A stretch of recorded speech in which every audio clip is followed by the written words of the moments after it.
ഓം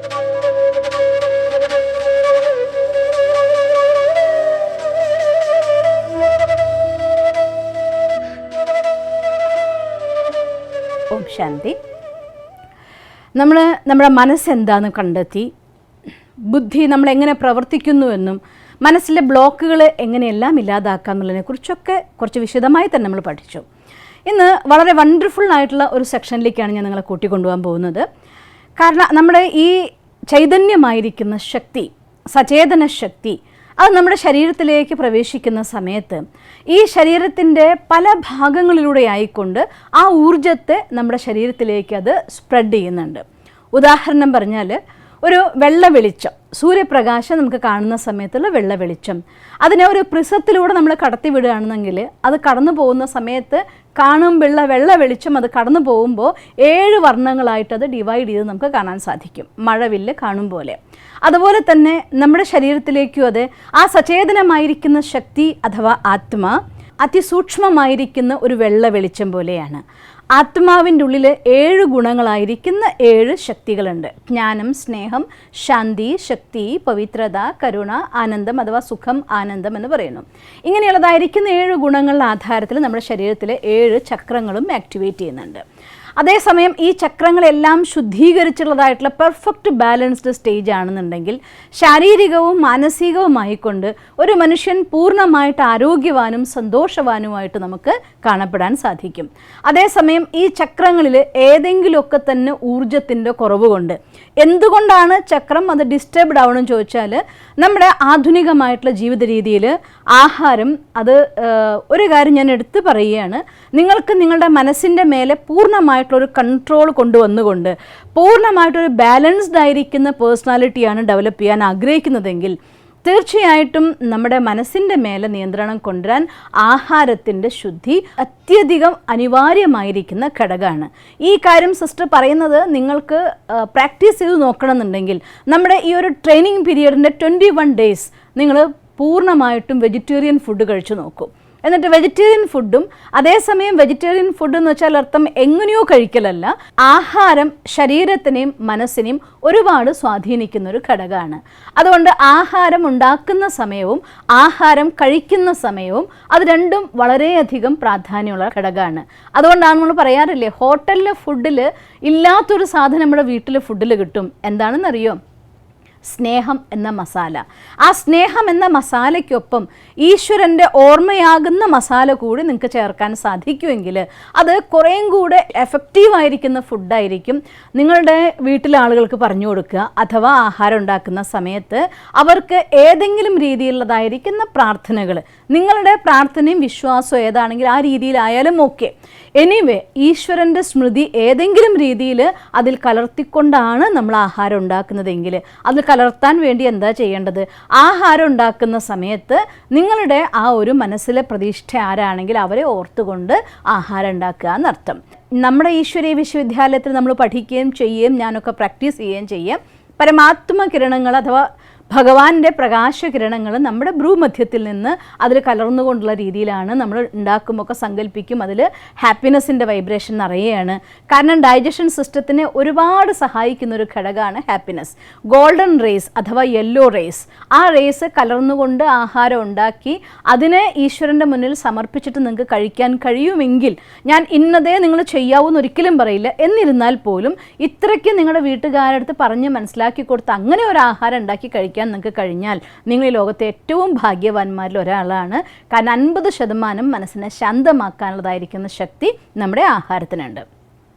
അതുകൊണ്ട് നമ്മുടെ ചക്രങ്ങളെ ശുദ്ധീകരിക്കുന്ന സമയത്ത് നമ്മുടെ മനസ്സിനെ പൂർണ്ണമായും നമ്മുടെ കൺട്രോളിലാക്കാനുള്ളതായിരിക്കുന്ന നമ്മുടെ യാത്രയുടെ ഭാഗമായിക്കൊണ്ട് ഈ ഒരു 21 ദിവസം കഴിയുമെങ്കിൽ, നിർബന്ധം പറയില്ല, കഴിയുമെങ്കിൽ വെജിറ്റേറിയൻ ഫുഡാക്കിയാൽ അത് വളരെ നല്ലതാണ്. ഞാൻ കഴിക്കാറുള്ളത് വെജിറ്റേറിയനാണ്. നമ്മൾ ചെയ്യുന്ന പറയുമ്പോൾ നമുക്കൊരു സുഖം ഉണ്ടാവുമല്ലോ, അതുകൊണ്ട് ഞാൻ നിങ്ങളുമായിട്ട് പങ്കുവെച്ചു എന്ന് മാത്രം.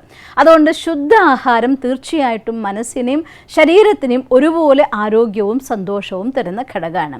അതുകൊണ്ട് ആഹാര വ്യവഹാരങ്ങളുടെ വെറൈറ്റി ആയിരിക്കുന്ന രീതികൾ കൊണ്ട്, മാംസാഹാരം നമ്മുടെ ശരീരത്തിനും മനസ്സിനും ഒരുപോലെ ദുഃഖം കൊടുക്കുന്ന സാധനമാണ്. കാരണം ഒരു ജീവി മരിക്കുമ്പോൾ അതിനോട് ഒരുപാട് പേടി ഉണ്ടായിരിക്കുമല്ലോ. മരണമാർക്കാ ആർക്കാ ഭയമില്ലാത്ത?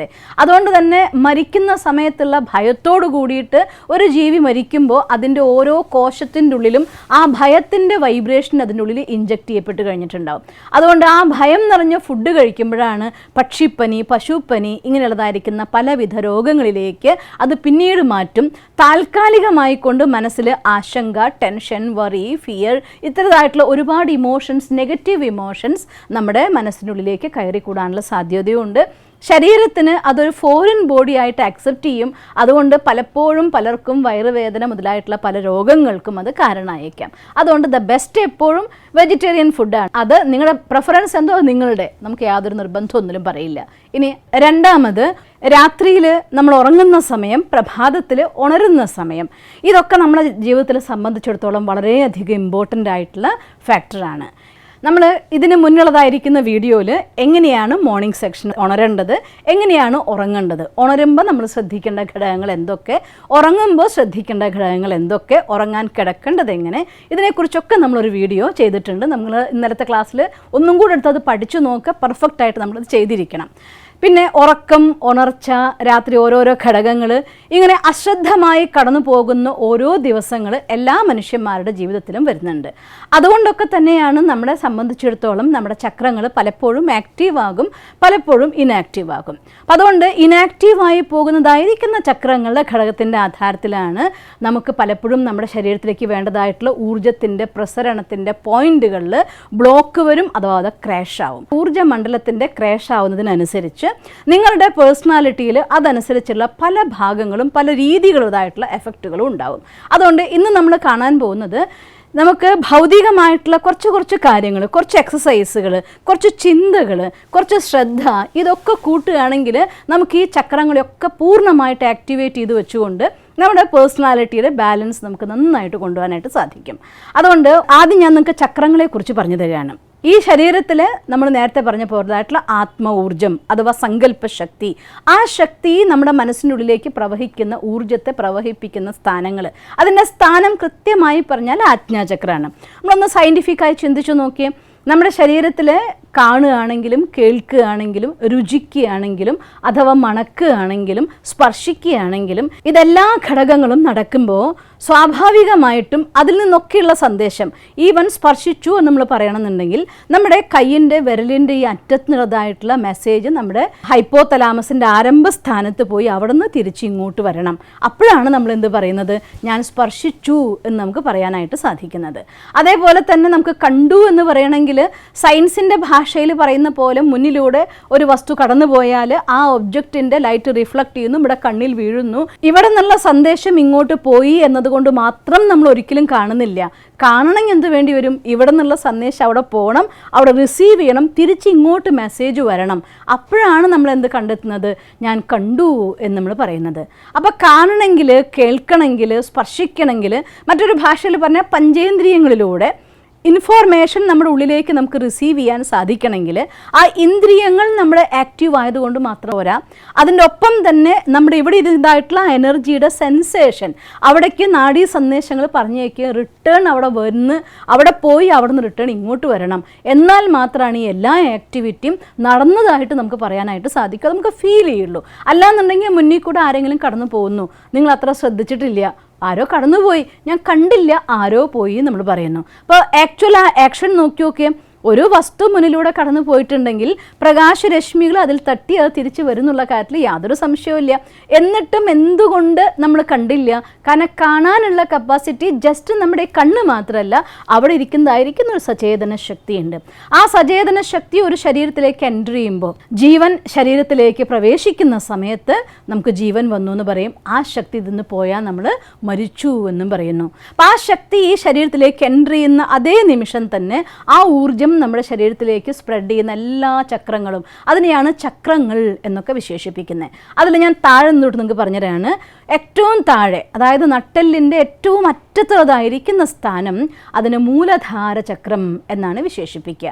ആ മൂലധാര ചക്രമാണ് നമ്മുടെ ശരീരത്തിലെ ഭൂമിയുടെ ഭാഗവുമായിട്ട് ബന്ധിപ്പിക്കുന്ന സാധനം.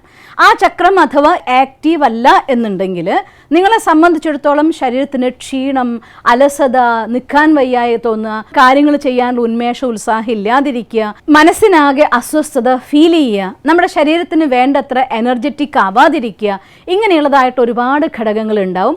മനസ്സിലാണെങ്കിൽ മൂഡ് ഓഫ് ആവുക, ഇറിറ്റേറ്റഡ് ആവുക, ഇങ്ങനെയുള്ള പല ഘടകങ്ങളും നിങ്ങൾക്ക് ഉണ്ടായേക്കാം. അപ്പം അതുകൊണ്ട് തന്നെ നമ്മുടെ മൂലധാര ചക്രം ആക്റ്റീവ് ആക്കേണ്ടത് വളരെ അത്യാവശ്യമാണ്. പിന്നെ അടുത്ത സ്ഥാനം എന്ന് പറയുന്നത് ശരിക്കും പറഞ്ഞാൽ നമ്മൾ നടുവേദന അനുഭവിക്കുന്ന സ്ഥാനം. നട്ടെല്ലിൻ്റെ അറ്റത്ത് നിന്ന് മൂലധാര ചക്രത്തിന് അധികം ദൂരമൊന്നുമില്ല, ഒരു 2-2.5 ഇഞ്ച് ഹൈറ്റേ ഉണ്ടാവുള്ളൂ ഓൾമോസ്റ്റ് നോക്കിക്കഴിഞ്ഞാൽ. അവിടെ നമുക്ക് നടുവേദന അനുഭവിക്കുന്ന സ്ഥാനം അതാണ് ശരിക്കും. അതിൻ്റെ പേര് നമ്മൾ പറയുന്നത് സ്വാധിഷ്ഠാന ചക്രം എന്നാണ് അതിന് പറയുക. നമ്മുടെ ശരീരത്തിൽ ക്രിയേറ്റിവിറ്റിയുമായിട്ടുള്ള ബന്ധപ്പെട്ട എല്ലാ ആക്ടിവിറ്റീസും നടക്കുന്നത് ആ ചക്രത്തിലാണ്. അതിൻ്റെ കുറച്ച് മുകളിൽ വന്നു കഴിഞ്ഞാൽ, അതായത് നമ്മുടെ നാഭിയിൽ നിന്ന് നട്ടലിലേക്ക് ഒരു വര വരയ്ക്കുകയാണെങ്കിൽ അതിൻ്റെ ഒരു 1/2 ഇഞ്ച് മുകളിലായിട്ട് വരുന്ന സ്ഥാനം, അവിടെയാണ് കൃത്യമായി പറഞ്ഞാൽ നമ്മുടെ മണിപൂരക ചക്രം അഥവാ നാഭീചക്രം എന്ന് പറയുന്നത്. പിന്നെ അടുത്തത് നിങ്ങളുടെ ഹൃദയത്തിൽ നിന്ന് നട്ടലിലേക്ക് ഒരു വര വരച്ചാൽ അത് ചെന്ന് സ്പർശിക്കുന്നതായിരിക്കുന്ന സ്ഥാനം. ഞാൻ നിങ്ങളുടെ അടുത്തത് പറഞ്ഞു തരുന്ന സമയത്ത് ഒപ്പത്തിനൊപ്പം നിങ്ങൾക്ക് മനസ്സുകൊണ്ട് എൻ്റെ കൂടെ തന്നെ യാത്ര ചെയ്യാൻ സാധിക്കുകയാണെങ്കിൽ, അഥവാ നിങ്ങളൊന്ന് നിങ്ങളുടെ ശ്രദ്ധയെ ആ സ്ഥാനത്തേക്ക് നമ്മുടെ നട്ടെല്ലാ പൊസിഷനിലേക്ക് ഒന്ന് കൊണ്ടുവന്നാൽ ആ ഒരു ചക്രത്തിൻ്റെ സ്ഥാനത്ത് ശരിക്കും ഒരു സെൻസേഷൻ നമുക്ക് ഫീൽ ചെയ്യാൻ സാധിക്കും. ഏതോ ഒരു പ്രകമ്പനം പോലെ, എന്തോ ഒന്ന് ടച്ച് ചെയ്യുന്ന പോലെയൊക്കെ നമുക്ക് ഫീൽ ചെയ്യാനായിട്ട് സാധിക്കും. പിന്നെ അടുത്തത് നമ്മുടെ തലയും കഴുത്തും കൂടി ചേരുന്ന സ്ഥാനം വിശുദ്ധ ചക്രം എന്ന് പറയും. അവിടെ നിന്നാണ് നമ്മുടെ ശരീരത്തിൻ്റെ എല്ലാ ഭാഗത്തേക്കുള്ളതായിട്ടുള്ള, അതായത് തൊണ്ട, നമ്മുടെ ശ്വസനേന്ദ്രിയങ്ങൾ, ഈ ഭാഗങ്ങളിലേക്കൊക്കെ ഉള്ളതായിരിക്കുന്ന ഊർജ്ജം നമുക്ക് ആ സ്ഥാനത്ത് നിന്ന് പോകുന്നതായിട്ട് നമുക്ക് കാണാം. ഇത്തരത്തിലാണ് നമ്മുടെ ശരീരത്തിലെ സ്ഥാനങ്ങൾ. ഇനി ഏറ്റവും മുകളിലെ ചക്രം, അതിൻ്റെ പേര് ആജ്ഞാചക്രം എന്നാണ് പറയുക. അതായത് നിങ്ങളുടെ ഈ സ്ഥാനത്ത് നിന്ന് ഒരു 2.5 ഇഞ്ചോളം ഉള്ളിലായിട്ട് വരും. നമ്മുടെ തലയുടെ ഈ സ്ഥാനത്ത് നിന്ന് നമ്മൾ ശിരസിൽ എന്താ പറയുക, തൊടുന്ന സമയത്ത് രാസ്നാദി പൊടിയൊക്കെ ഇടുക എന്നൊക്കെ പറയില്ലേ നമ്മുടെ അമ്മമാർ, നിങ്ങൾക്ക് കോൾഡൊക്കെ വരാതിരിക്കാനുള്ള സ്ഥാനം. ശരിക്കും ഇവിടെ നിന്ന് ഇങ്ങനെ വിരൽ വെച്ചാൽ ഈ സ്ഥാനം കൃത്യമായിട്ട് വരും. ഇവിടെ നിന്നും രണ്ടും ഓരോ സൂചി ഇറക്കുകയാണെങ്കിൽ അത് 90 ഡിഗ്രിയിൽ കൂട്ടിമുട്ടുന്ന സ്ഥാനമായിട്ട് വരും. അവിടെയാണ് നമ്മുടെ ഈ ശരീരത്തിൻ്റെ മുഴുവൻ കൺട്രോളിങ് പവറായിരിക്കുന്ന ആ ഒരു എനർജി സ്ഥിതി ചെയ്യുന്നതും. അതിലൂടെയാണ് ശരീരത്തിലേക്ക് വേണ്ടതായിരിക്കുന്ന പ്രവാഹവും ഓർഡറും ഒക്കെ പോകുന്നത്. അതുകൊണ്ടാണ് ഫിസിക്കൽ ആക്ടിവിറ്റി നോക്കിയാലും ഇതാണ് എല്ലാ ആജ്ഞകളും പുറപ്പെടുന്ന സ്ഥാനം. ആത്മീയമായിട്ടുള്ള അവസ്ഥ നോക്കിയാൽ, അഥവാ സട്ടിൽ എനർജിയുടെ ട്രാൻസ്മിഷൻ നോക്കിയാലും ഇവിടെ നിന്നാണ് ഈ ശരീരത്തിലേക്ക് വേണ്ടതായിരിക്കുന്ന ഊർജ്ജത്തെ മുഴുവൻ പ്രസരിപ്പിക്കുന്നത്. അതുകൊണ്ട് ഈ ശരീരത്തിലെ എല്ലാ ആക്ടിവിറ്റിയുടെയും മെയിൻ ആയിട്ടുള്ള ഘടകങ്ങളാണ്. ഞാൻ ഒന്നുകൂടെ പറയുകയാണ്, നട്ടെല്ലിൻ്റെ ഏറ്റവും അറ്റത്തെ സ്ഥാനം മൂലധാര ചക്രം എന്ന് പറയും. നമുക്ക് നടുവേദന അനുഭവപ്പെടുന്ന സ്ഥാനം അതിന് സ്വാധിഷ്ഠാന ചക്രം എന്ന് പറയും. നാഭിയിൽ നിന്ന് നട്ടലിൻ്റെക്ക് ഒരു വര വരച്ചാൽ തൊടുന്നതായിട്ടുള്ള സ്ഥാനം അതിന് നാഭീചക്രം അഥവാ മണിപൂരകം എന്ന് പറയും. ഹൃദയത്തിൽ നിന്ന് നട്ടലിലേക്ക് ഒരു വര വരച്ചാലായിട്ട് അത് സ്പർശിക്കുന്നതായിരിക്കുന്ന സ്ഥാനം അതിന് അനാഹത ചക്രം എന്ന് പറയും. പിന്നെ നമ്മുടെ കഴുത്തിൽ ബ്രെയിൻ സ്റ്റെം കൂടി ചേരുന്നതായിട്ടുള്ള സ്ഥാനം അതിന് വിശുദ്ധ ചക്രം എന്ന് പറയും. പിന്നെ നമ്മുടെ ഈ തിലകം ചാർത്തുന്ന ഇരുപുരികങ്ങൾക്ക് മധ്യത്തിലുള്ള ഭ്രൂമധ്യത്തിൽ നിന്ന് ഉള്ളിലേക്കുള്ളതായിട്ടുള്ള സ്ഥാനം അതിനെ ആജ്ഞാചക്രം എന്ന് വിശേഷിപ്പിക്കും. ഇതാണ് നമ്മുടെ ശരീരത്തിലെ ചക്രങ്ങൾ. ഇതിൽ ഓരോ ചക്രവും എത്രത്തോളം ബാലൻസ്ഡ് ആണോ അതിൻ്റെ ആധാരത്തിൽ നമ്മുടെ ശരീരത്തിലെ പ്രവർത്തനങ്ങളും നമ്മുടെ മനസ്സിൻ്റെ പ്രവർത്തനങ്ങളും എല്ലാം പരസ്പരം റിലേറ്റഡ് ആയിട്ടാണ് കിടക്കുന്നത്. അതുകൊണ്ട് ഈ ഓരോ ചക്രങ്ങളെയും ആക്ടിവേറ്റ് ചെയ്യുന്നതായിട്ടുള്ള ടെക്നിക്ക് അഥവാ ദിവസമാണ് നമ്മുടെ ഇന്നത്തെ. ഒന്നാമത്തെ ചക്രത്തെക്കുറിച്ച് ഞാൻ നിങ്ങൾക്ക് പറഞ്ഞു തന്നു. മൂലധാര ചക്രം എന്നാണ് പറയുക. റെഡ് കളർ, അതായത് ഈ ലൈറ്റ് അഥവാ ആത്മ, അത് വെളുത്ത ഒരു നക്ഷത്രം പോലെ അഥവാ സൂക്ഷ്മ പ്രകാശം, അത് ഈ ശരീരത്തിലേക്ക് എൻ്റർ ചെയ്യുന്നതോടുകൂടി അതിൻ്റെ വയലറ്റ് ആജ്ഞാചക്രത്തിൽ ആ വയലറ്റ് തൊട്ട് താഴേക്ക് ഇങ്ങനെ പ്രവഹിക്കുകയായിരിക്കും. ഏറ്റവും അറ്റത്ത് മൂലധാര ചക്രം അത് ചുവന്ന കളറിലാണ്. അതായത് ആ നമ്മുടെ മഴവില്ലിൻ്റെ വർണ്ണം നോക്കുമ്പോൾ അത് വയലറ്റ് തൊട്ട് നോക്കി ഏറ്റവും അറ്റത്ത് റെഡ് കളർ. അപ്പോൾ മൂലധാര ചക്രം ശരിക്കും ആ റെഡ് കളറിലാണ് അതിൻ്റെ അവിടെ എനർജിയുടെ ലൈറ്റ് നോക്കിയാൽ നമുക്ക് കാണാൻ സാധിക്കുക. അതെങ്ങനെ ഉണ്ടാവും നോക്കിയാൽ നമ്മുടെ അന്തർനേത്രം കൊണ്ട് കാണുമ്പോൾ അത് നിരന്തരമായിട്ട് ബ്രഹ്മമുഹൂർത്തത്തിൽ എഴുന്നേറ്റ് മെഡിറ്റേറ്റ് ചെയ്തുകൊണ്ട് നിങ്ങൾക്കും കാണാൻ സാധിക്കും. 3 to 5 ടൈമിൽ മെഡിറ്റേറ്റ് ചെയ്യാൻ നിങ്ങൾ തയ്യാറാണെങ്കിൽ ആ സമയത്ത് എഴുന്നേറ്റ് മെഡിറ്റേറ്റ് ചെയ്തുകൊണ്ട് ആ വിശേഷമായിരിക്കുന്ന ആ അന്തർനേത്രത്തെ തുറന്നു തരാനായിട്ട് നിങ്ങൾ ഈശ്വരനോട് പ്രാർത്ഥിച്ചാൽ തീർച്ചയായിട്ടും നിങ്ങൾക്കും അത് കാണാനുള്ളതായിരിക്കുന്ന സിദ്ധി ലഭിക്കുന്നു വിചാരിക്കുക. കണ്ടീഷൻ പുലർച്ചെ ബ്രഹ്മമുഹൂർത്തത്തിൽ അഥവാ അമൃതവേളയിൽ 3 മുതൽ 5 വരെയുള്ള സമയം മെഡിറ്റേഷനും ആത്മീയ കാര്യത്തിനും വേണ്ടി മാത്രം നിങ്ങൾ ഉപയോഗിക്കാമെങ്കിൽ നിങ്ങളുടെ അന്തർനേത്രം ഓപ്പൺ ആവും. ആ നേത്രത്തിലൂടെ നിങ്ങൾക്കും കാണാൻ സാധിക്കും. ശരിക്കും ഒരു ചക്രം പോലെ, ഒരു ചെറിയ ഒരു നക്ഷത്രം ഇങ്ങനെ തിളങ്ങും പോലെ, വെറുതെ തിളങ്ങുക എന്നല്ല, എന്താ പറയുക, കിരണങ്ങൾ പൊഴിച്ചുകൊണ്ട് ഇങ്ങനെ റൊട്ടേറ്റ് ചെയ്യും പോലെ ആ സ്ഥാനത്ത് കറക്റ്റായിട്ട് റെഡ് കളറുള്ളതായിട്ടുള്ള ഒരു ഊർജ്ജത്തിൻ്റെ ഒരു സ്ഥാനമുണ്ട്. അതുകൊണ്ടാണ് ഈ ക്രില്യൻ ക്യാമറയിലൊക്കെ ഫോട്ടോ എടുക്കുന്ന സമയത്ത് അത്തരത്തിൽ നമ്മുടെ അതിൻ്റെ എല്ലാം മിക്സ്ഡ് ആയിരിക്കുന്ന നമ്മുടെ ഓറ ചുറ്റും ശരീരത്തിൻ്റെ ചുറ്റുള്ള പ്രഭാമണ്ഡലം നോക്കിക്കഴിഞ്ഞാൽ ഈ 7 ചക്രങ്ങളിലെയും എനർജിയുടെ മിക്സ്ഡ് ആയിരിക്കുന്ന സ്റ്റാറ്റസാണ് നമുക്ക് കാണാൻ സാധിക്കുക. അപ്പോൾ അതുകൊണ്ട് അവിടെ ഒരു ചുവന്ന നിറത്തിൽ അതിൻ്റെ സൂക്ഷ്മമായിരിക്കുന്ന ഊർജ്ജം ഈ ശരീരത്തിന് ശക്തി എന്നതായിരിക്കുന്ന വാല്യൂ മീൻസ് ഓൾമോസ്റ്റ് നമ്മുടെ ശരീരത്തിലെ മസിലിനും അതുപോലെ തന്നെ സ്കെലിറ്റിനൊക്കെ പവർ കൊടുക്കുന്നതിൻ്റെ ആധാരം ഇത്തരം സങ്കല്പം തന്നെയാണ് നമുക്ക് ആരംഭിക്കുന്നത്. അതുകൊണ്ട് മൂലധാര ചക്രത്തിൽ നിന്നാണ് നമ്മുടെ ശരീരത്തിൻ്റെ ബാലൻസിൻ്റെ ആരംഭം ഉണ്ടാവുന്നത്. ഭൂമി തത്വവുമായിട്ട് ഏറ്റവും അധികം ബന്ധപ്പെട്ട ഒന്നാണ് നമ്മുടെ മൂലധാര ചക്രം. അഥവാ നിങ്ങളുടെ മൂലധാര ചക്രം പ്രോപ്പറായിട്ട് ആക്റ്റീവ് അല്ല എന്നുണ്ടെങ്കിൽ നിങ്ങൾക്ക് ക്ഷീണവും അസ്വസ്ഥതയും എന്നുവെച്ചാൽ ഈ ശരീരത്തിൻ്റെ മേജറായിരിക്കുന്നത് ഭൂമി തന്നെയാണല്ലോ. ഭൂമി തത്വം നിങ്ങളടുത്ത് ഡിസ്റ്റർബ്ഡ് ആവും എന്നർത്ഥം. നിങ്ങൾക്ക് ക്ഷീണം തോന്നും, ആഹാരം കഴിച്ചാലും മതിയാവാത്ത പോലെ, അല്ലെങ്കിൽ കഴിക്കാൻ തോന്നാത്ത പോലെ, ഇങ്ങനെ നിരവധി രീതിയിൽ ആലസ്യവും മനസ്സിന് ഡിസ്റ്റർബൻസും ഒക്കെ തോന്നാൻ തുടങ്ങും. അപ്പോൾ ഒരു കാര്യം ചെയ്യേണ്ടത്, ഒരു ഈസിയസ്റ്റ് മെത്തേഡ്, ഒരു 10 മിനിറ്റ് സമയം, മിനിമം ഒരു 10 മിനിറ്റ് സമയം നിങ്ങൾ വെറും മണ്ണിൽ, അതായത് ടാറിട്ട റോട്ടിലല്ല, ടൈലിലല്ല ഞാൻ പറയുന്നത്, നിലത്തുള്ളതായിരിക്കുന്ന മണ്ണിൽ നിങ്ങളുടെ ചെരുപ്പില്ലാത്ത കാലുകൊണ്ട് നടക്കാൻ കഴിഞ്ഞാൽ നിങ്ങൾക്ക് വളരെ നല്ലതാണ്. പിന്നെ ഇരിക്കാൻ കഴിയുമെങ്കിൽ, ചമ്രം പടിഞ്ഞ് നിങ്ങൾക്ക് ഇരിക്കാൻ സാധിക്കുമെങ്കിൽ മണ്ണിൽ വെറും ഒരു വിരിപ്പ് മാത്രം ഇട്ടിട്ട് ഒരു 10 മിനിറ്റ് നേരം ഇരിക്കുക. നിർബന്ധമായിട്ടും നിലത്തിരിക്കാൻ സാധിക്കുമെങ്കിൽ ദ ബെസ്റ്റ്. ആ സമയത്ത് നമ്മുടെ ചക്രത്തിൻ്റെതായിട്ടുള്ള ഭൂമിയുമായിട്ടുള്ള സമ്പർക്കം നിങ്ങളുടെ ആ ചക്രത്തിനെ ബാലൻസ് ചെയ്യാൻ വേണ്ടി സഹായിക്കും. ഒന്ന് ഭൂമിയുമായിട്ടുള്ള ബാലൻസിങ്, മറ്റൊന്ന് പണ്ടത്തെ രീതി നമ്മൾ ഓർക്കുന്നുണ്ടോ, വീട്ടിലെല്ലാവരും നമ്മൾ നിലത്തിരുന്നിട്ടാണ് ഊണ് കഴിക്കുമായിരുന്നത്. ഇത് ശരിക്കും ആ ചമ്രം പടിഞ്ഞിരിക്കുന്ന സമയത്ത് ആ മൂലധാര ചക്രം അതിൻ്റെ പൂർണ്ണ രൂപത്തിൽ വികസിക്കാനും ഭൂമിയുമായിട്ടുള്ള അതിൻ്റെ ബന്ധത്തിനെ നിലനിർത്താനും ഒരു ദിവസത്തിൽ ഓരോ പ്രാവശ്യം ആഹാരം കഴിക്കാനും നിലത്തിരുന്ന് ആഹാരം കഴിക്കുമ്പോൾ നമ്മുടെ ബോഡി പോസ്റ്റർ കൊണ്ട് നമുക്കത് ഈസി ആയിട്ട് അതിനെ ആക്ടിവേറ്റ് ചെയ്യാനും സാധിക്കുമായിരുന്നു. അതുകൊണ്ട് നിങ്ങൾക്ക് കാലിന് വേദനയൊന്നും ഇല്ല, കുഴപ്പമില്ല എന്നുണ്ടെങ്കിൽ അതും ഒരു നല്ല വിദ്യയാണ്. നിലത്ത് ചമ്രം പടിഞ്ഞിരുന്നിട്ട് എന്തെങ്കിലും വായിക്കുക, എഴുതുക, അല്ലെങ്കിൽ നിങ്ങൾ മെഡിറ്റേറ്റ് ചെയ്യുക, ഈ കാര്യങ്ങളൊക്കെ ചെയ്യുന്ന സമയത്ത് ഒരു 10 മിനിറ്റ്സ് ടൈം കേട്ടോ. മെഡിറ്റേഷൻ്റെ പൂർണ്ണമായിട്ടുള്ള സമയം നിലത്തിരുന്നാലും എന്നാൽ ഭൂമിയായിട്ട് അത്ര നേരം സമ്പർക്കാവില്ലെന്ന് വിചാരിക്കരുത്. എന്തുകൊണ്ടാണെന്ന് വെച്ചാൽ നമ്മുടെ എനർജി അതിലേക്ക് എർത്ത് ചെയ്ത് പോകാനുള്ള സാധ്യതയുണ്ട്. അതുകൊണ്ട് അത് ചെയ്യരുത്. പക്ഷേ 10 മിനിറ്റ് സമയം നിങ്ങൾ അഥവാ ഇരിക്കുകയാണെങ്കിൽ, അല്ലെങ്കിൽ നിങ്ങൾക്ക് സാധിക്കുമെങ്കിൽ 20 മിനിറ്റ് സമയം, അത് ശരിക്കും കാലിനൊരു അക്യുപഞ്ചർ കൂടിയാണ്. ചെരുപ്പില്ലാതെ മണ്ണിൽ നടക്കാൻ സാധിക്കുമെങ്കിൽ.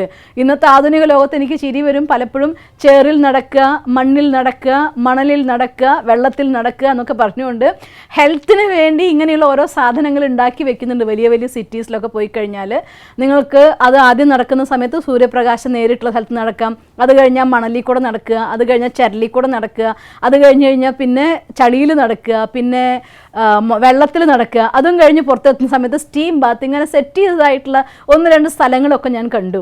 എന്താ ചെയ്യുക, ജീവിതം മാറിപ്പോയല്ലോ മനുഷ്യന്മാരുടെ. അപ്പം അതുകൊണ്ട് എന്തായാലും മണ്ണിൽ നടക്കേണ്ടതിൻ്റെ ആവശ്യകതയെക്കുറിച്ച് ബോധ്യപ്പെടുത്തുന്ന പല രീതികളും.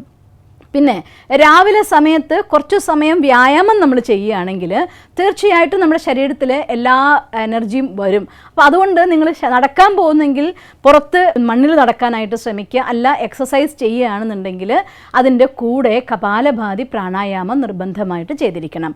അത് സാധാരണ മിനിമം കൗണ്ട് പറയുകയാണെങ്കിൽ പുരുഷന്മാർക്ക് 300, സ്ത്രീകൾക്ക് 200 വേണം. എങ്ങനെയാണ് കപാലഭാതി പ്രാണായാമം എന്നല്ലേ? ഒരു കാര്യം ചെയ്യേണ്ടത്, ആദ്യം നന്നായിട്ട് ശ്വാസത്തിനകത്തേക്ക് എടുക്കുക. ഇങ്ങനെ അകത്തേക്ക് എടുക്കുക, നിറയ്ക്കുക, ഉള്ളിൽ പുറത്തേക്ക് പൂർണ്ണമായിട്ടും വിടുക. നമ്മുടെ അകത്തേക്ക് എടുക്കുന്ന സമയത്ത് ശ്വാസഗതി കൃത്യമായിരിക്കണം. അതായത് അകത്തേക്ക് എടുക്കുന്ന സമയത്ത് നമ്മുടെ വയറ് പുറത്തേക്ക് വീർക്കണം, പുറത്തേക്ക് വിടുന്ന സമയത്ത് ആ വയറ് ചുങ്ങണം. ആ രീതിയിൽ വേണം നമ്മൾ ചെയ്യാനായിട്ട്. അങ്ങനെ എടുത്തു കഴിഞ്ഞ ശേഷം പിന്നെ പൂർണ്ണമായിട്ട് പുറത്തേക്ക് മാത്രം, അകത്തേക്ക് എടുക്കാതെ പുറത്തേക്ക് മാത്രം ഇങ്ങനെ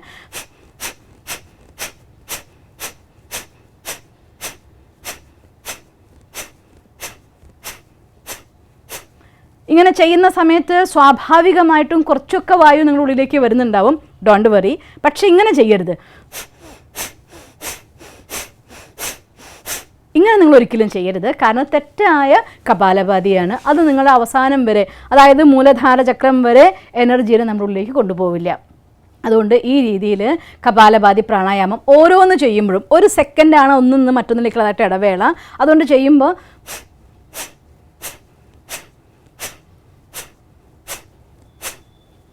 ഇങ്ങനെ ഈ രീതിയിൽ ഈ ഒരു ഗ്യാപ്പിൽ വേണം നിങ്ങൾ ചെയ്യാനായിട്ട്. അതുകൊണ്ട് ഇങ്ങനെ നമ്മൾ 1 മുതൽ 60 വരെ എണ്ണ. 60 വരെ ഒന്നും ചിലപ്പോൾ പറ്റിക്കൊള്ളുന്നില്ല. ആദ്യം 20, 25 പതുക്കെ നമ്മുടെ ശ്വാസം നമുക്ക് കണ്ടിന്യൂ ചെയ്യാൻ പറ്റുന്നതിൻ്റെ കൗണ്ട് കൂടും. അതനുസരിച്ച് ചിലപ്പോൾ നിങ്ങൾക്ക് 300 വരെയൊക്കെ ഒറ്റയടിക്ക് ചെയ്യാൻ പറ്റിയേക്കാം. ചെയ്താൽ ഗുഡ്. അല്ലെങ്കിൽ 60 സെക്കൻഡ് 60 എണ്ണം എടുത്താൽ 1 മിനിറ്റ് ചെയ്തു, ഒരു ഗ്യാപ്പ് ഇടുക. അത് കഴിഞ്ഞ ശേഷം വീണ്ടും 60 എണ്ണം ചെയ്യുക. അത് കഴിഞ്ഞ ശേഷം ഗ്യാപ്പ് ഇടുക. പിന്നെ 60 എണ്ണം ചെയ്യുക. പിന്നെ ഗ്യാപ്പ് ഇടുക. പിന്നെ ഒരു 60 എണ്ണം ചെയ്യുക. അങ്ങനെ എണ്ണിയിട്ട് ഒരു 200 വരെയെങ്കിലും സാധാരണ ലേഡീസ് ചെയ്യണം. പുരുഷന്മാരാണെങ്കിൽ മിനിമം 300 ചെയ്യണം. ഫിസിക്കൽ എനർജിയുടെ വ്യത്യാസം അനുസരിച്ചാണ് രണ്ടും പറയുന്നത്. അപ്പോൾ അതുകൊണ്ട് അങ്ങനെ ചെയ്തിരിക്കണം കേട്ടോ. അപ്പോൾ അതുകൊണ്ട് ഇത് ചെയ്യുമ്പോൾ നമ്മുടെ മൂലധാര ചക്രത്തിൽ, അതും ചെയ്യുന്ന സമയത്ത് ഇനി ഈവൻ നിങ്ങൾക്ക് നിലത്തിരിക്കാൻ പറ്റില്ലെങ്കിൽ പോലും കഴിയുന്നത്ര കാല് മടക്കിയിട്ട് നിങ്ങളിരിക്കുന്ന ഒരു സീറ്റ് ഏതാണെങ്കിലും അവിടെ ഇരിക്കുമ്പോൾ ചമ്രം പടിഞ്ഞിരിക്കാനെങ്കിലും സാധിച്ചാൽ, ഇതിൻ്റെ പെർഫെക്റ്റായിട്ട് ആചാര്യന്മാർ പറയുന്നത് ഇത് പത്മാസനത്തിലിരുന്ന് ചെയ്യണം എന്നൊക്കെയാണ്. അതൊന്നും നമുക്ക് എല്ലാവർക്കും പറ്റിക്കൊള്ളുന്നില്ല. പറ്റിയാലും ഒക്കെ നിങ്ങൾ ചെയ്തോളൂ. അറ്റ്ലീസ്റ്റ് സുഖാസനത്തെങ്കിലും ഇരുന്നിട്ട് വേണം നമ്മളിത് ചെയ്യാനായിട്ട്. ആ കാര്യത്തിൽ നന്നായിട്ട് ശ്രദ്ധിക്കണം. പിന്നെ ഒപ്പം തന്നെ ഞാൻ ഈ ശരീരത്തിലെ ഫീലിംഗ് ഓഫ് ഇൻസെക്യൂരിറ്റി, മൂലധാര ചക്രം ഇംബാലൻസ്ഡ് ആയി കഴിഞ്ഞാൽ നമുക്ക് സംഭവിക്കും. അതുകൊണ്ട് ആ ഫീലിംഗ് ഓഫ് ഇൻസെക്യൂരിറ്റി ഇല്ലാതാക്കാൻ വേണ്ടി ഞാൻ ഈശ്വരൻ്റെ പുത്രനാണ്, ഞാൻ മാസ്റ്റർ സർവശക്തിവാനാണ്, ഈശ്വരൻ എൻ്റെ രക്ഷകനാണ്. എന്താ പറയേണ്ടത്? ഞാൻ ഈശ്വരൻ്റെ പുത്രനാണ്, ഞാൻ മാസ്റ്റർ സർവശക്തിവാനാണ്, ഈശ്വരൻ എൻ്റെ രക്ഷകനാണ്. അഫർമേഷൻ ശ്രദ്ധിച്ച് നമ്മൾ ചെയ്യണം. ഒന്ന്, ഞാൻ ഈശ്വരൻ്റെ പുത്രനാണ്, ഞാൻ മാസ്റ്റർ സർവശക്തിവാനാണ്, ഭഗവാൻ എൻ്റെ രക്ഷകനാണ്. കാരണം ഇന്നത്തെ ലോകത്തിൻ്റെ ജീവിതശൈലി അനുസരിച്ച് എല്ലാവരുടെ മനസ്സിൻ്റെ ഉള്ളിലും ഒന്നല്ലെങ്കിൽ മറ്റൊരു രീതിയിലുള്ളതായിട്ടുള്ള ഭയം നമ്മളെ കീഴ്പ്പെടുത്തുമ്പോൾ അത് ഫീലിംഗ് ഓഫ് ഇൻസെക്യൂരിറ്റി ആയിക്കൊണ്ട് നമ്മുടെ വ്യാവഹാരത്തിലൊക്കെ പുറത്തു വരും. ഒറ്റപ്പെടൽ തോന്നുക, അല്ലെങ്കിൽ എല്ലാവർക്കും ഒപ്പമാണെങ്കിൽ പോലും ആരും എന്നെ കെയർ ചെയ്യില്ല, ആരും എന്നെ നോക്കുന്നില്ല, ആരും എന്നെ മൈൻഡ് ചെയ്യുന്നില്ല. ഇത്തരത്തിലുള്ളതായിരിക്കുന്ന നെഗറ്റീവ് ഫീലിങ്സ് കൊണ്ട് നമ്മൾ ഇമോഷണലി വീക്കായി മാറാനുള്ള സാധ്യത കൂടുതലാണ്. അപ്പം അതുകൊണ്ട് ഇങ്ങനെ ചെയ്യുന്ന സമയത്ത് ഇതിന് നമ്മൾ ചെയ്യേണ്ട അഫർമേഷൻ, ഞാൻ മാസ്റ്റർ സർവശക്തിവാനാണ്, ഞാൻ ഈശ്വരൻ്റെ കുട്ടിയാണ്, ഭഗവാൻ എൻ്റെ രക്ഷകനാണ് എന്ന്. അപ്പോൾ ഇത്തരത്തിൽ എപ്പോഴൊക്കെ നിങ്ങൾക്ക് നിങ്ങളുടെ ലൈഫിൽ ക്ഷീണം തോന്നുന്നു, അല്ലെങ്കിൽ ശാരീരികമായിരിക്കുന്ന ഡിസ്റ്റർബൻസ് കൊണ്ടോ മാനസികമായ ഡിസ്റ്റർബൻസ് കൊണ്ടോ നമ്മുടെ മൂലധാര ചക്രം ഇംബാലൻസ്ഡ് ആണ് എന്ന് ബോധ്യപ്പെട്ടാൽ ബാലൻസിങ് വളരെ ഇമ്പോർട്ടൻ്റ് ആണ്. അതുകൊണ്ട് ഈ കാര്യത്തിന് നിങ്ങൾ ചെയ്യണം. നമ്മളിതിൻ്റെ എൻഡിൽ ഇതിന് വേണ്ടി മെഡിറ്റേഷൻ നമ്മൾ ചെയ്യുന്നുണ്ട്, പ്രാക്ടീസ് ചെയ്യുന്നുണ്ട്. സോ അതിൽ ഓരോന്നിൻ്റെയും അഫർമേഷൻ നമുക്ക് പ്രാക്ടീസ് ചെയ്യാം. എന്നാലും നിങ്ങൾക്ക് എപ്പോഴൊക്കെ ഇതിനൊരു ഡിസ്റ്റർബൻസ് തോന്നുന്നു അപ്പോഴൊക്കെ ഇതൊന്ന് പ്രാക്ടീസ് ചെയ്യാൻ വേണ്ടി ശ്രമിക്കണം. അതുകൊണ്ട് നമുക്കിനി മെഡിറ്റേഷൻ സെഷനിലേക്ക് ഇരിക്കാം. ഓം ശാന്തി.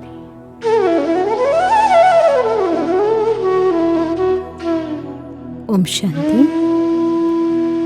ഇന്ന് നമ്മുടെ ട്രെയിനിങ്ങിൻ്റെ അവസാനത്തിലേക്ക് നമ്മൾ എത്തിച്ചേർന്നിരിക്കുകയാണ്. തീർച്ചയായിട്ടും ഈ മെഡിറ്റേഷൻ നിങ്ങളുടെ ജീവിതത്തിൽ എല്ലാ ബ്ലോക്കുകളും ഇല്ലാതാക്കിക്കൊണ്ട് നിങ്ങളുടെ ഡ്രീമിനെ സ്ക്രിപ്റ്റ് ചെയ്ത പോലെ കൃത്യമായിട്ട് ഉപയോഗിക്കാൻ കഴിയുന്ന വണ്ടർഫുള്ളായിരിക്കുന്ന ഒരു രീതിയിലേക്ക് നമ്മളിന്ന് ചേഞ്ച് ആവുകയാണ്. നിങ്ങളിന്ന് ഇപ്പോൾ ക്ലാസ്സിൽ കേട്ട പോലെ ആദ്യം നമ്മൾ സാധാരണ ചെയ്യാറുള്ള പോലെ നമ്മുടെ മെഡിറ്റേഷൻ റൂമിലേക്ക് എൻ്റർ ചെയ്തിരിക്കണം.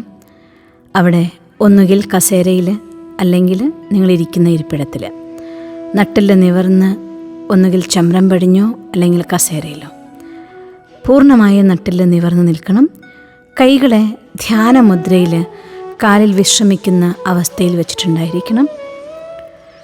ശ്രദ്ധ പതുക്കെ പതുക്കെ നമ്മുടെ ഭ്രൂമധ്യത്തിലേക്ക് കൊണ്ടുവരണം. ഒറ്റത്തവണ, ആദ്യം ഒരു 3 തവണ നന്നായി ശ്വാസം വലിച്ചു വിടാം.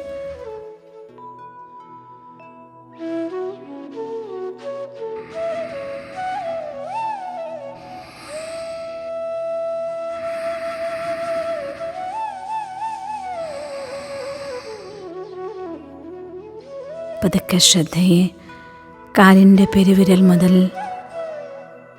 കാൽപാദങ്ങളിലൂടെ കാൽമുട്ട് വരെയുള്ള ഭാഗം അരവരെയുള്ള ഭാഗം, പുറം, നെഞ്ച്, ഷോൾഡർ, 2 കൈകളുടെയും വിരൽ വരെയുള്ള ഭാഗങ്ങൾ, കഴുത്തിലെ മസിലുകൾ, മുഖം, തല, പൂർണ്ണമായും ശരീരത്തെ റിലാക്സ്ഡ് ആയിരിക്കുന്ന അവസ്ഥയിലേക്ക് മാറ്റിയാലും നമ്മുടെ എല്ലാ ചക്രങ്ങളുടെയും സ്ഥാനത്തേക്ക് പതുക്കെ പതുക്കെ ശ്രദ്ധയെ കൊണ്ടുവരികയാണ്. ഏറ്റവും മേലെ ശിരോചക്രം, ഇരുപുരികങ്ങൾക്കും മധ്യത്തിലൂടെ അകത്തേക്കുള്ള ഓപ്പണിംഗ്, ആജ്ഞാചക്രം, വിശുദ്ധ ചക്രം, അനാഹത ചക്രം, നാഭീചക്രം, സ്വാധിഷ്ഠാന ചക്രം, മൂലധാര ചക്രം. നമ്മുടെ മനസ്സുകൊണ്ട് സ്പർശിക്കുമ്പോൾ തന്നെ ഈ സ്ഥാനങ്ങളിലെ പ്രകമ്പനങ്ങളെ അനുഭവം ചെയ്തു നോക്കിയാലും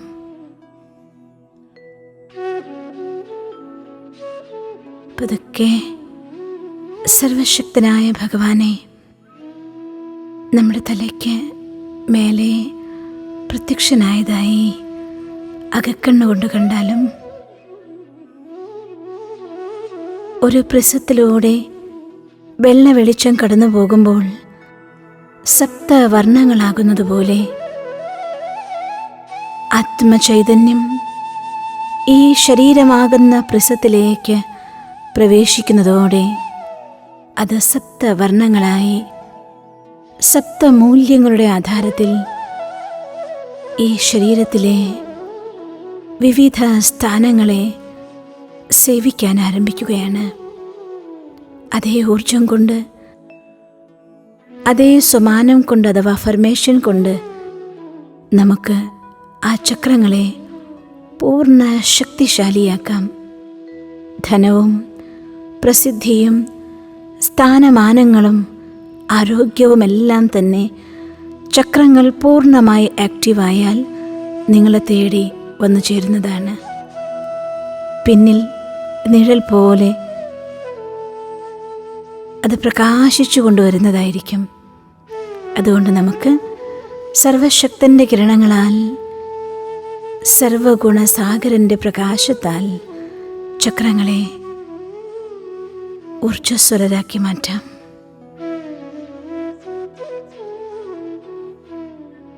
സർവശക്തിവാന്റെ പ്രകാശകിരണങ്ങൾ വെള്ളി വെളിച്ചമായി എൻ്റെ ശരീരത്തിലെ ശിരോചക്രത്തിൽ വന്നെത്തിച്ചേർന്നിരിക്കുന്നു.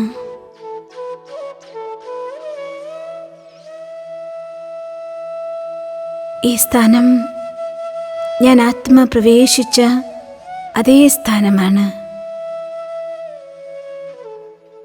പതിയെ പതിയെ ആ പ്രകാശകിരണങ്ങൾ എൻ്റെ ആജ്ഞാചക്രത്തിൽ കടും നീലവർണ്ണത്തിലും വിശുദ്ധ ചക്രത്തിൽ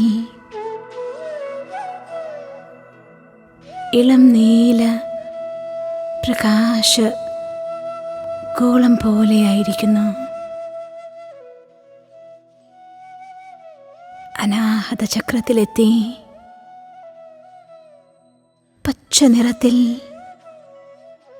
പ്രകാശപൂരിതമായിരിക്കുന്നു. നാഭീചക്രത്തിൽ സുവർണവർണ്ണത്തിൽ പ്രകാശിച്ചുകൊണ്ടിരിക്കുന്നു. സ്വാധിഷ്ഠാന ചക്രത്തിൽ ഓറഞ്ച് വർണ്ണത്തിൽ പ്രകാശിക്കുന്നു.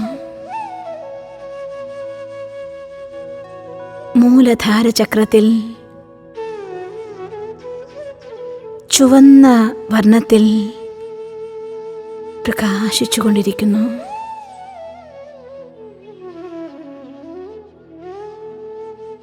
സർവശക്തിവാനായ ഈശ്വരന്റെ കിരണങ്ങൾ മൂലധാര ചക്രത്തെ ശുദ്ധവും ശക്തിശാലിയുമാക്കുന്നു. സർവശക്തിവാന്റെ കിരണങ്ങൾ മാസ്റ്റർ സർവശക്തിവാനായ എന്നിലൂടെ ഒഴുകി മൂലധാര ചക്രത്തെ ആക്ടിവേറ്റ് ചെയ്യുന്നു.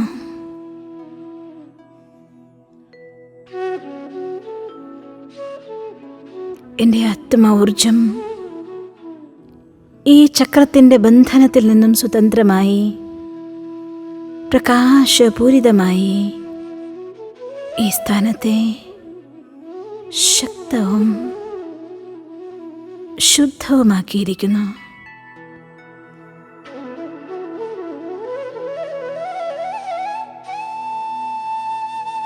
പവിത്ര സൂര്യൻ്റെ ഓറഞ്ച് വർണ്ണത്തിലുള്ള പ്രകാശകിരണങ്ങൾ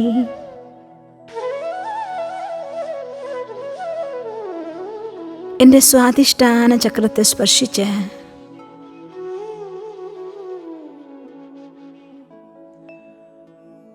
അതിനെ ശക്തിശാലിയാക്കുകയാണ്. എൻ്റെ എല്ലാ രചനാത്മകമായ വാസനകളും സംഗീതം, നൃത്തം മുതലായ സർവകലകളും എന്നിൽ ഉണരുന്നു. ഞാൻ മാസ്റ്റർ പവിത്ര സൂര്യനായി ഭ്രൂമധ്യത്തിൽ പ്രകാശിക്കുന്നു.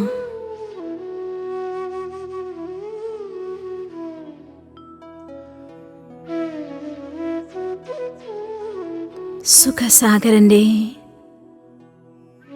സ്വർണ്ണവർണ്ണത്തിലുള്ള കിരണങ്ങൾ നാഭീചക്രത്തെ സ്പർശിച്ച് അതിനെ ശുദ്ധവും ശക്തിശാലിയുമാക്കുന്നു.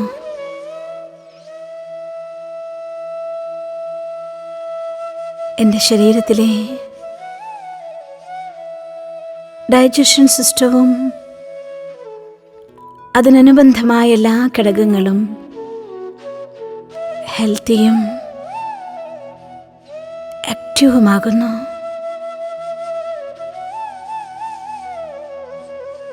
സുവർണ പ്രകാശകിരണങ്ങൾ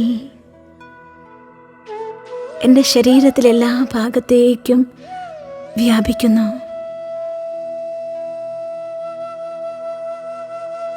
ഞാൻ മാസ്റ്റർ സുഖസാഗരനായി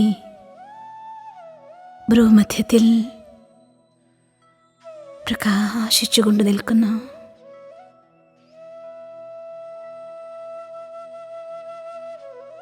ധനവും പ്രസിദ്ധിയും സ്ഥാനവുമെല്ലാം സുഖസാഗരൻ്റെ കിരണങ്ങളായി എൻ്റെ ജീവിതത്തിൽ വന്ന് നിറയുകയാണ്.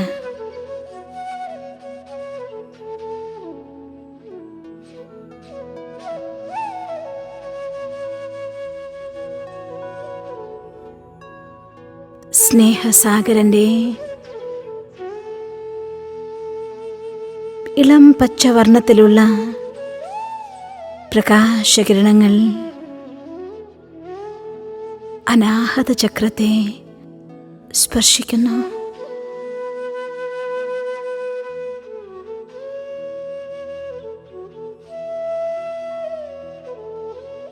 മോഹത്തിലേക്ക് മാറിയ സ്നേഹത്തെ അതിൻ്റെ ശുദ്ധഭാവത്തിലേക്ക് മാറ്റി ഈ ചക്രം ശക്തിശാലിയായി മാറിയിരിക്കുന്നു.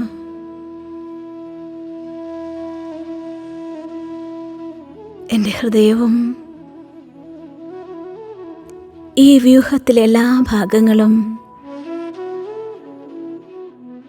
പൂർണ്ണമായി ആരോഗ്യകരമായി മാറുന്നു.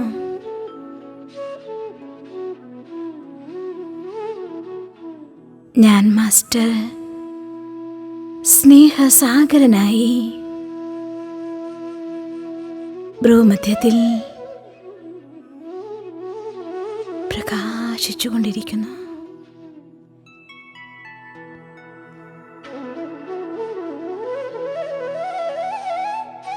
സ്നേഹത്തിൻ്റെ ഇളം പച്ചവർണം എൻ്റെ ശരീരമാകെ വ്യാപിച്ച് പ്രകാശപ്രകമ്പനങ്ങളായി പ്രപഞ്ചത്തിലേക്ക് പ്രവഹിക്കുന്നു. എൻ്റെ എല്ലാ ബന്ധങ്ങളും സുദൃഢവും ശക്തിശാലിയുമായി മാറുന്നു.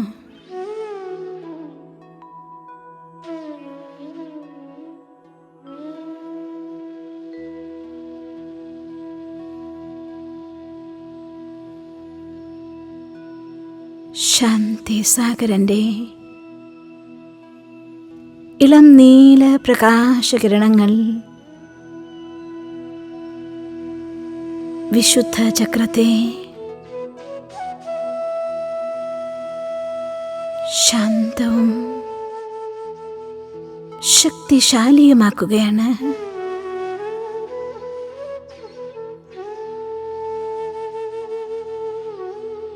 എൻ്റെ ശ്വസനേന്ദ്രിയ വ്യൂഹവും അതിനനുബന്ധമായ എല്ലാ ഇന്ദ്രിയങ്ങളും ശക്തിശാലിയായി മാറുന്നു. സുന്ദരമായ ശബ്ദവും ആകർഷകമായ പെരുമാറ്റവും എൻ്റെ ഉള്ളിൽ ഉണർന്നെഴുന്നേൽക്കുന്നു.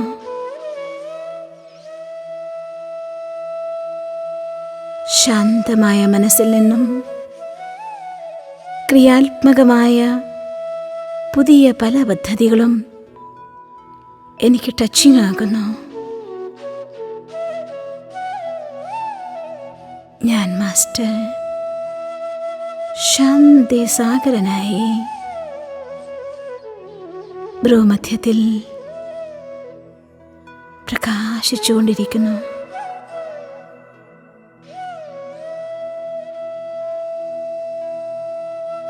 ജ്ഞാനസൂര്യൻ്റെ കടും നീല പ്രകാശകിരണങ്ങൾ ആജ്ഞാചക്രത്തെ ശുദ്ധവും ശക്തിശാലിയുമാക്കുകയാണ്.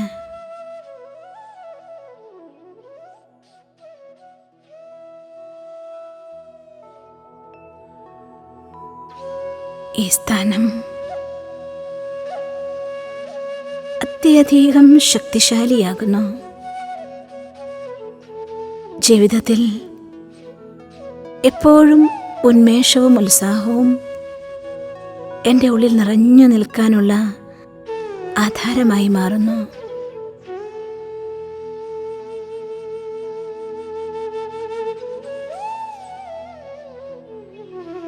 എൻ്റെ മൂന്നാമത്തെ കണ്ണ് തീക്ഷ്ണമാകുന്നു. ജീവിതത്തിലെ ഏതൊരു പ്രശ്നത്തെയും ഉൾക്കാഴ്ചയോടെ കണ്ട് പരിഹാരം കാണാനുള്ള കല എൻ്റെ ഉള്ളിൽ വികസിച്ചിരിക്കുന്നു.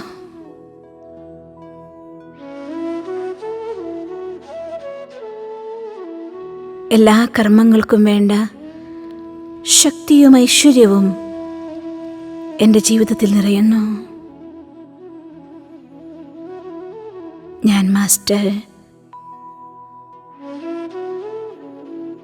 ജ്ഞാനസൂര്യനായി ഭ്രൂമധ്യത്തിൽ പ്രകാശിച്ചുകൊണ്ടിരിക്കുന്നു.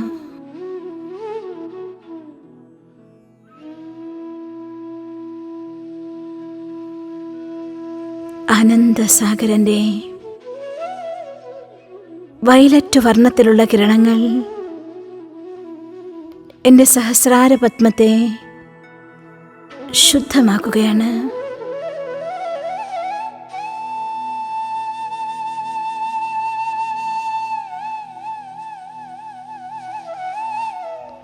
അനിർവചനീയമായ ഒരു ആനന്ദലഹരി ഞാൻ അനുഭവം ചെയ്യുന്നു.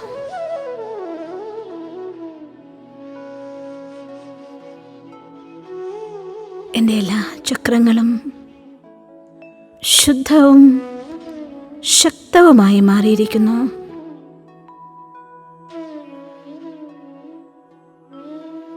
ശുഭകരമായ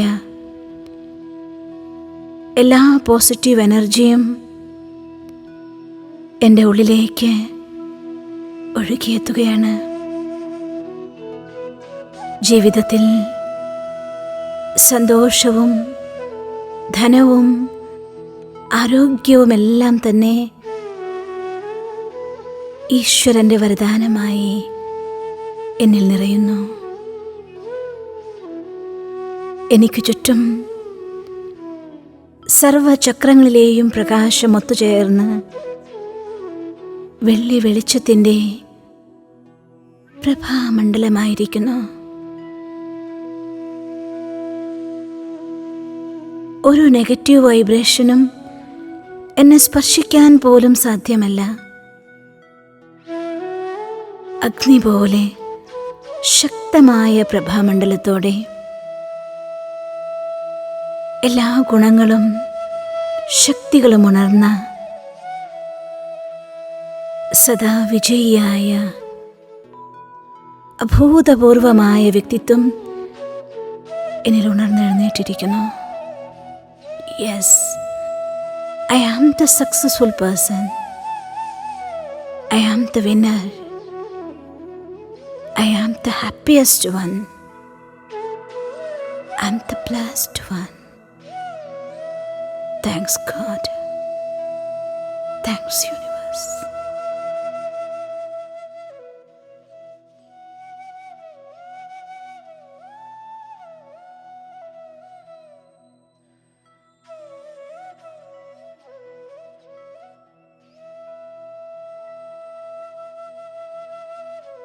Om Shanti Shanti Shanti.